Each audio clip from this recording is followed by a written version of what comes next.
Thanks for coming. So, what's this about? I'll just clean up this Matthew Garrett business. What a thoroughly despicable human being. Good riddance, huh? Is that a question? Hell of a thing. Hard enough being a cop these days. Paperwork, cell phone cameras, everybody looking for ways to blow you up. And a horrible criminal like Matthew Garrett gets released with a gift of $200,000. Detective, stop jerking me around. You want to ask me something? Just go ahead and ask me. Otherwise, I'm going to walk out of here. Why'd you go dark? We pulled the tracking records from your unit. You turned off your phone and your GPS at 12:15. I turned my phone off because I was afraid of a random call just tipping off our suspect. Something else I don't understand. You had history with Garrett. He would recognize you. Why go into the warehouse? I was in my vehicle. I was the closest one to the warehouse, and I heard over the radio that the deal was going sideways, and I knew he had heroin on him, so I figured we'd at least catch him on a possession charge. You didn't wait for backup? I was afraid to get rid of the drugs, and then he'd get away. He'd still be on the street. You want to write me up for being impatient? Go ahead.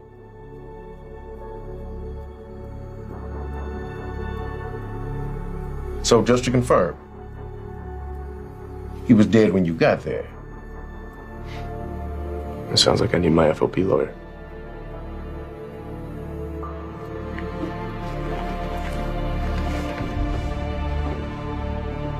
Just doing our due diligence. Appreciate your time, Detective. Why you jamming up Jay Halstead? Beg your pardon. Halstead was doing his job to apprehend an offender. An offender he had a history with, yes.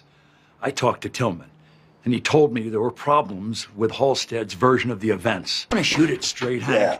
I told you to stay the hell off of this one.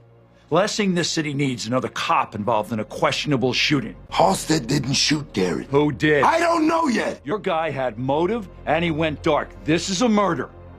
And right now, Jay Halstead is suspect number one. Hey. Jay. Listen, I just talked to Kelton. This thing isn't going away. They're still looking at you for the Garrett murder. You telling me I gotta call my FOP lawyer? No, I wouldn't.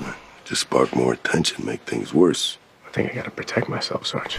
I think the best way for you to protect yourself is for us to go out there and find the guy who actually did kill Garrett. And this whole thing will just wash away. I talked to Murray at Ballistics. Huh? They're still working on the official report of the Garrett shooting, but he shared with me the unofficial report. The slug that killed Garrett is a match to a slug used at a robbery at a Pilsen store in 2015.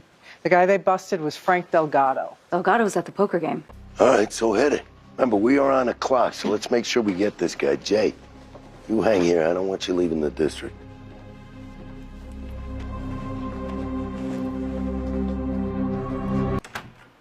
You sure about that?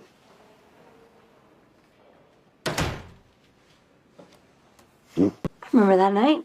I got offered $1,000 to take my dress off. That guy. Yeah. We played cards. You found out he was holding heroin at the warehouse, and instead of paying for it...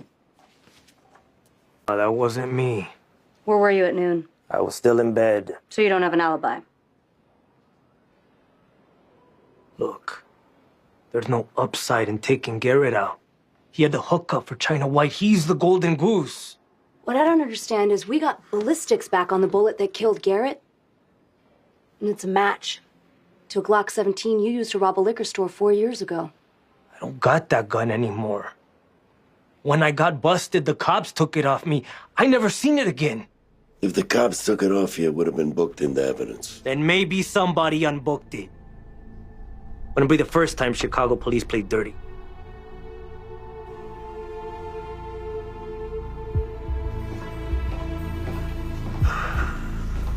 Hey, Sarge.